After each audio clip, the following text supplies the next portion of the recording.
Everybody, welcome to Buzzworthy TV, and I'm your girl, Lady T. Last night was the night that we've all been waiting for. Real Housewives of Atlanta, Season 7, Episode 1. So let's get into it.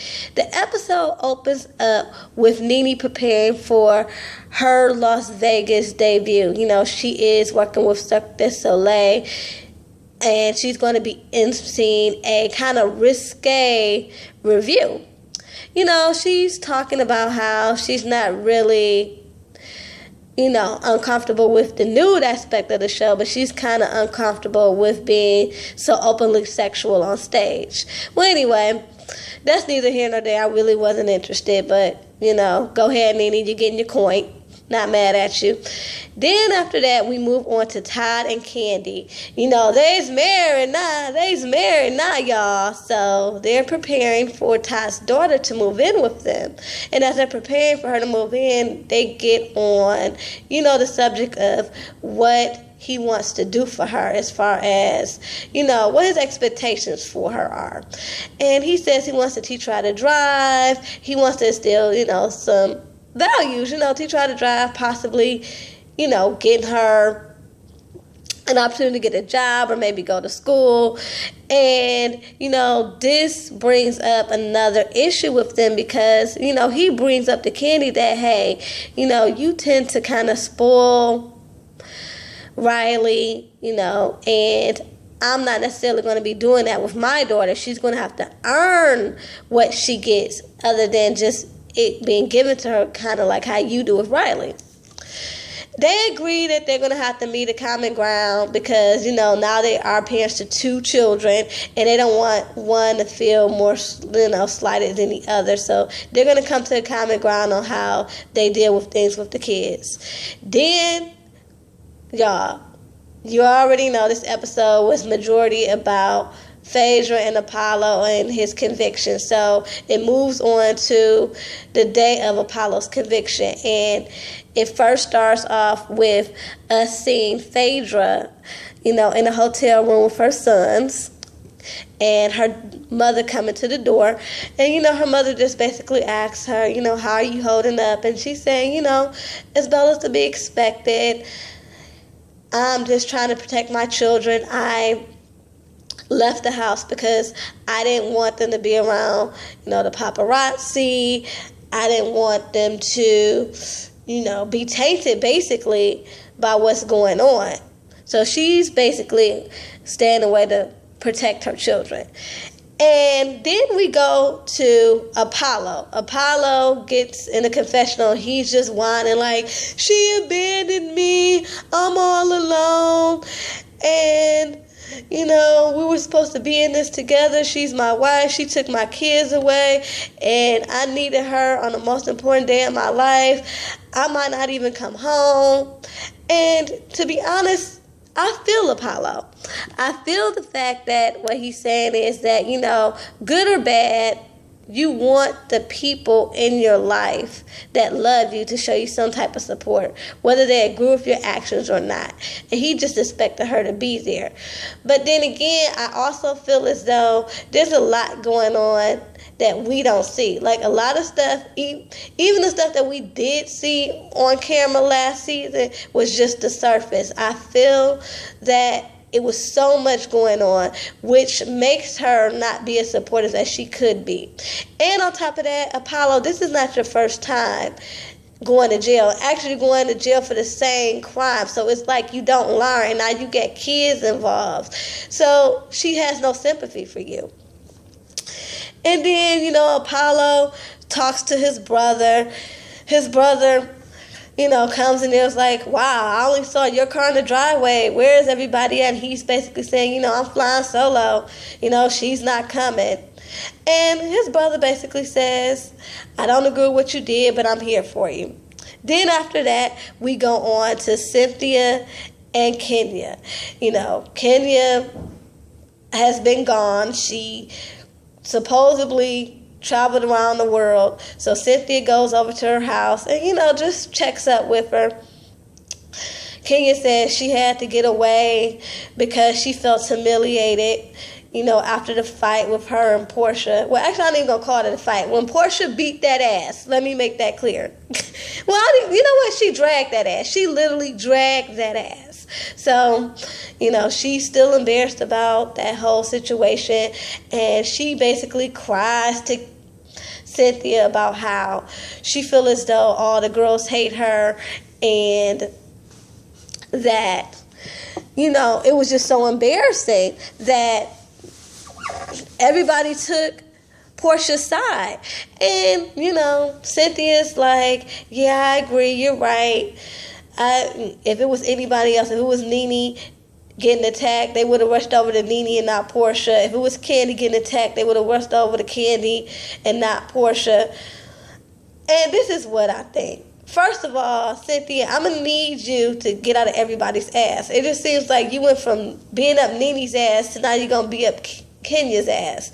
And not to say that you have to agree with what Portia did, because what Portia did was wrong. But I just feel as though when you're friends with somebody, you just be all in their ass, because now all of a sudden it's like, yeah, that was wrong. And it was, but I also feel as though Kenya provoked the whole situation, and you're not even acknowledging that. You're just all of a sudden Team Kenya. You're not even acknowledging the fact that she had a bullhorn in this girl's face, a scepter in this girl's face, yelled in the bullhorn that this girl was a whore. So come on now. Kenya is not completely innocent in this situation, so she can boo-hoo and cry and play the victim all she wants. I'm just not here for it. Then we have Candy going to go see Portia. And, she sees Portia at her, what is that? Excuse me, y'all. Portia's photo shoot. Portia supposedly has a hairline coming out. So, she's checking in on her. Portia seems to be very happy.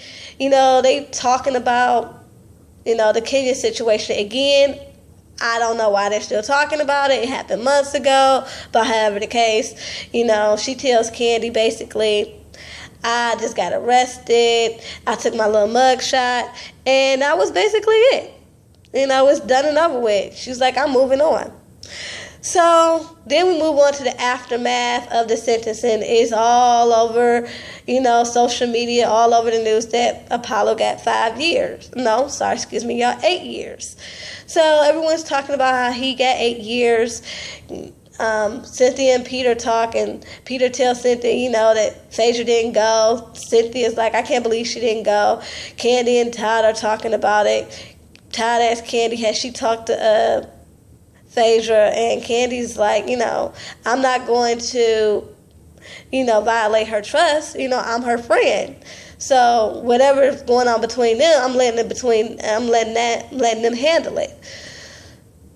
So after that, Todd and Apollo talk. Actually, Todd and Candy were talking, and Apollo shows up at the candy factory. So, Candy gives her love and support, say, I'll support you, put us on the list, we gonna come visit you. And she lets the men talk, and, basically Apollo is just dumbfounded and up in arms that, Phaedra didn't come. And Todd is on his side. He like, man, yeah, I was telling Candy, I don't give a fuck what they've been through.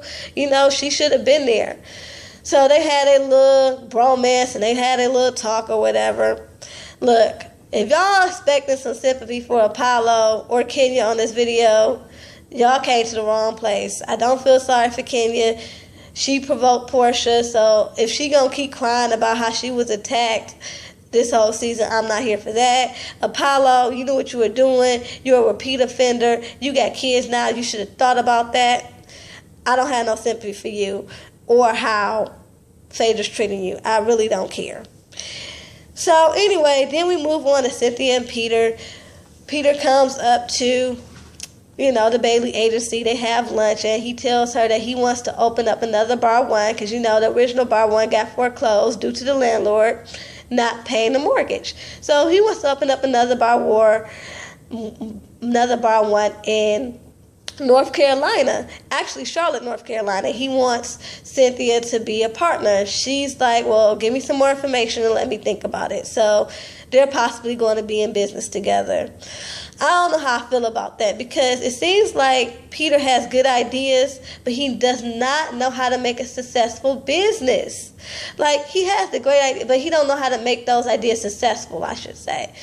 So I don't know. I'll be skeptical, Cynthia. I know you love him, but Then Candy goes to see Phaedra. And, she sees how Phaedra's holding up. Phaedra's just like, basically, I'm just trying to be strong for my kids. Candy's like, do you think you should have went to the sentencing? And she's like, no. She was like, it wouldn't change anything. He still would have got 8 years. He still did the crime. So me going wouldn't have changed anything. I'm just trying to be strong for my kids, get them a sense of stability. Basically, Phaedra is done with Apollo. She is really cold and really nonchalant about what's going on with him. And like I said, I think it has a lot to do with a lot of things that we didn't see. So I'm interested to see how that's going to unfold. Then we get to the end of the episode, y'all. Phaedra finally comes home, and she comes home with the kids and her mom, and he's basically like, you abandoned me, where you been, where were you, you were supposed to be supporting me. And she was like, I called, I prayed for you. Like, she's really nonchalant about the whole thing, because her thing is, you basically brought it on yourself. So now I have to get my mind right to deal with not only what you did, but dealing with the fact that I've been publicly humiliated. I have to think about 2 children, which now I'm about to be a single mother. She has a lot on her plate. Now, do I think she should have been there? Like I said, in some ways, because like I said, good or bad, you want people that you love to, at least show support. They don't have to agree with you, but just to know that you're not alone. But Apollo has been doing so much fuckery outside of this that I just don't see no hope for them. And then he says he wants to divorce her. She basically like, good riddance.